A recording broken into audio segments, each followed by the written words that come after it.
Do you have to write the SAT in 2026, or people are just wasting their time writing the SAT? Now, let me be very, very clear with all of you who are watching me right now, like 40 people, 41. Yeah. So, you don't have to write the SAT. It's not compulsory, but not writing it might cost you a lot of opportunities. So this is my honest recommendation to everyone who have completed high school and wants to study outside or wants to study elsewhere. Write the SAT. Okay? Write it. If you know nothing about SAT is simply Scholastic Aptitude Test, or some people call it Scholastic Assessment Test. It is an exam you write in order to study, especially in the US. Okay, so everybody, especially if you're an international student, you've completed high school, you want to study in another country, especially the US, my recommendation to you is to write the SAT, but it's not compulsory. Okay, so in this short live session, we are going to talk about four main things. Number one, do you have to write the SAT? Number two, we are also going to talk about when do you take the SAT? Number three, we are going to talk about when can you skip the SAT? And finally, if you finally decide to prepare, what is my recommendation, how do you prepare for the SAT? And we end this live session. Okay, so I need everybody to pay attention. Just pay attention to this one. Okay, I know most of you are high school students with great visions, with great ambitions, so just pay attention. Okay, and by now I know most of you know my name, so I'm not going to introduce myself no more. So let's go straight to the point. Okay, if you are new here, my name is Nathaniel. Yeah. So many schools in the US, in the US, they are like more than, let's say, 1,000, more than 3,000 universities. Okay. There are a lot of universities, 3,000 and count, like 4,000, 5,000 universities. And most of them are now test optional. When we say test optional, it means they don't really consider the SAT no more. They don't consider tests. You have to write a test before you come here. No. Okay, they are test optional. But before the COVID-19, most schools were not test optional. But after the COVID, most schools decided that you don't even need to write the SAT.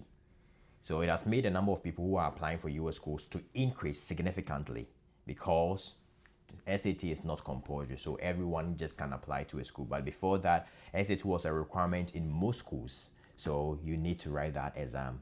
Okay, so the reason why I'm telling you and I'm telling everybody here, I know you're ambitious students, the reason why I'm telling everybody here to write the SAT is because, number one,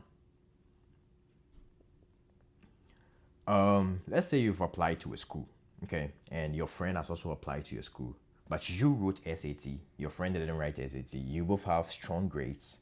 You, the person who wrote SAT, you stand a higher chance than the person who didn't write the SAT.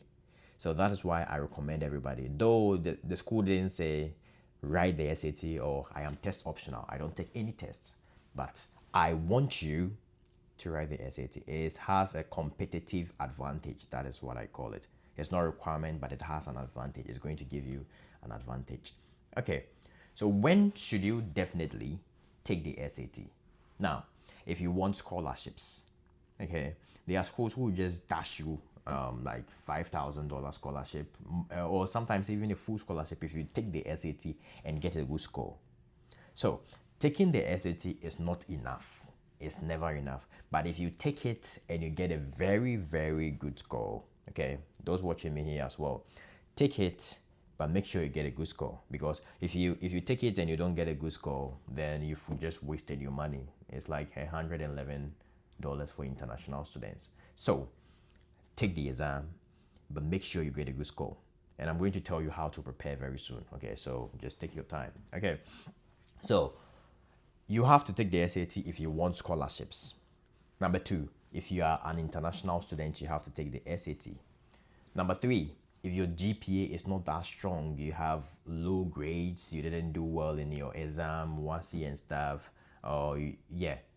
take the SAT. I see many people making a lot of videos, like they make videos online, they make videos everywhere, and they tell you that if you have low GPA, you can still get a full scholarship in the US. And I'm like, how? It's not possible. Okay, don't listen to these people. Tell them I said it's not possible. If you have low grade, no GPA, you don't want to write any essays, you don't want to put in the work, and you get a full scholarship. This is too good to be true. So if your GPA is not very strong from high school, okay, write the SAT. The reason why I'm focusing on you high school students is that SAT is mostly for high school students who want to come to college and do their bachelor's degree. It's not for bachelor's degree who wants to do their master's. It's for high school to university. So yeah. Number 4, if you want to stand out in competitive schools. I know many people want to go to Harvard, Yale, Stanford, MIT. You know, you want to go to all these big schools. You get it? So if you want to stand out, write the SAT. Now, MIT is not test optional, so they require the SAT. So if you want to go to these schools, write the SAT, study very well. And as I said, I'm going to tell you how you can prepare for the SAT. Okay? Yeah, I'm going to tell you. So this is what I need you to remember. SAT helps universities to understand your academic level globally. If you write the SAT, they know that, okay, you are intellectual globally, not only in your country, but everywhere. You can fit into everywhere. So they are just going to dash you some scholarships. Sorry, guys. Yeah. So, point number 3, when can you skip the SAT? You can skip it if you think you cannot do very well, you're bad at it. It's just math and English, by the way. It's just math and English. Now, you can skip it if you think you can't really do it. But I believe in everybody, you can do it. So you can skip it, number 1.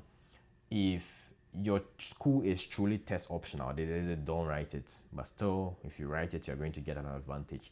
Number 2, if you have a strong application already, you have good grades, you have good GPAs, you do extracurricular activities like you play football, you do something that is very special, you are very, very talented, then you don't have to write the SAT. But still, SAT score will strengthen your case. So if you think you can write it, just write it. So how do you prepare for the SAT? Now, SAT is written like an average of 6 times in a year.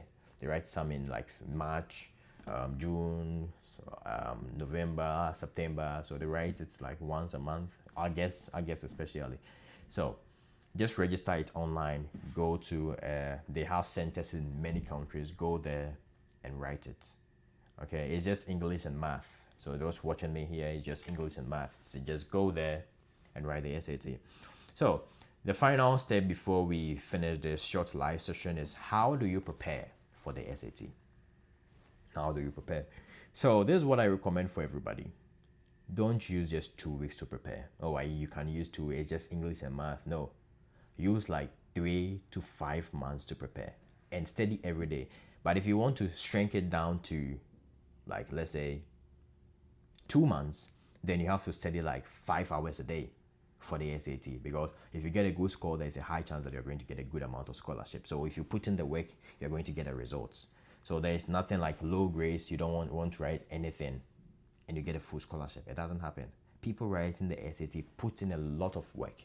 They put in a lot of effort just to get that scholarship or that full scholarship. So if you say, I'm not doing anything and I'll get a full scholarship, it doesn't happen anywhere. No school is going to give you a full scholarship if you are a normal or an average student. You don't play any sports, you don't do anything. No school is going to do that for you. So yeah, give yourself like 3 to 5 months, study every day, okay, every day. If you are good in math, first focus on the math, okay? Focus on the math, get great scores. People say, oh, I'm already good in math, so I have to focus more on the reading. That's true. But if you're already good in math, focus on the math. That is your stronghold, okay? That is your stronghold. That is going to just boost your points. So focus on it. Try and get like 700 and above for your first couple of, yeah, or 600 and above. Then you start bettering it till you get 780, or yeah. And then you go to the reading. The reading is just the English and other things. So you go to the reading and you start practicing as well. The reading, it was very difficult for me. I'm not gonna lie. It was very difficult for me. And so just focus on the math after math reading. If you are good in English, just focus on the reading first, then move to the math. Spend a lot of time in the math. And studying alone is not enough. And I always tell people, you can study as long as you want, but it's not enough. Take practice test after practice test. Practice test is when you time yourself. SAT is like 3 hours.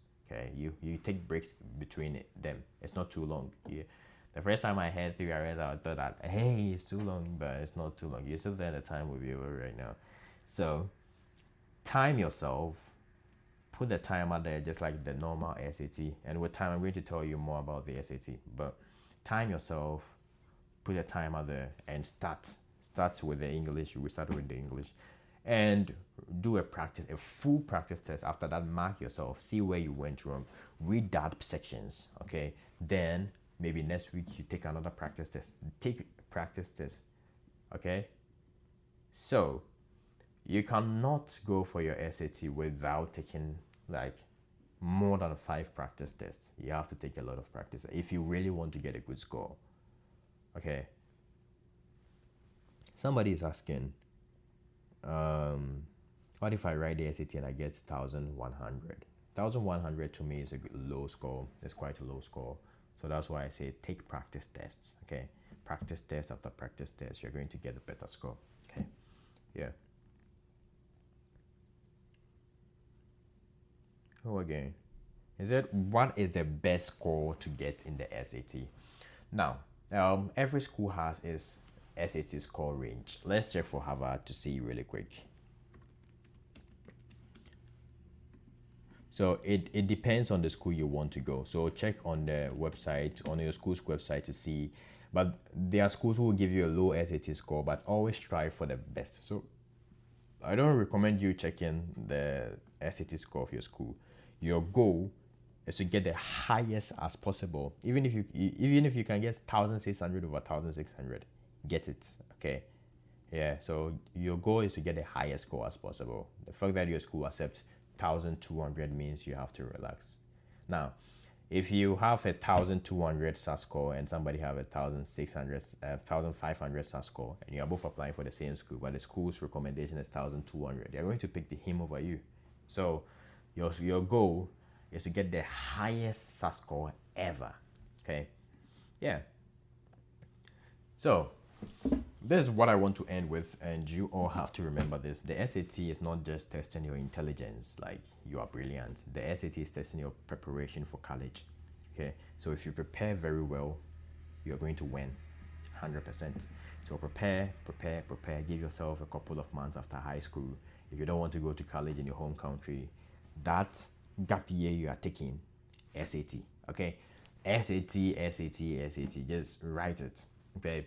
And so in the next video, I'm going to just tell you how to study for the SAT step by step. It is going to take a lot of time because I wrote it like 4 years ago. So it's been a while. So I have to, I did 5 years ago. So it's been a while.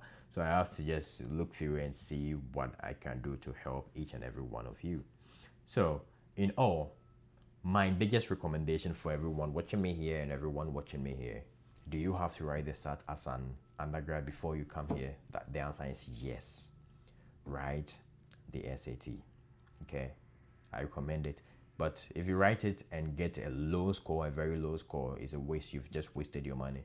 Write the SAT with a goal of getting the highest possible score.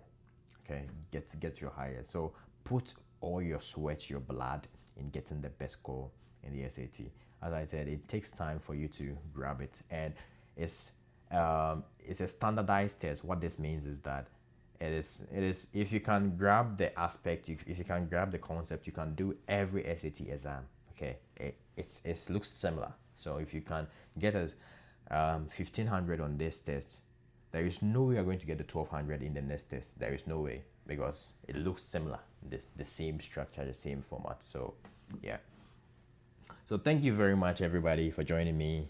I don't think anyone has a question now, but let me end with this. You started this whole process for a reason. Okay, it's going to be tough. I wrote the SAT several times before I got the score I wanted. I wrote SAT Physics, SAT Math 1, Math 2. Okay, so it's going to be tough. It's not going to be easy, as people online say it. Oh, if you have a low grade, no.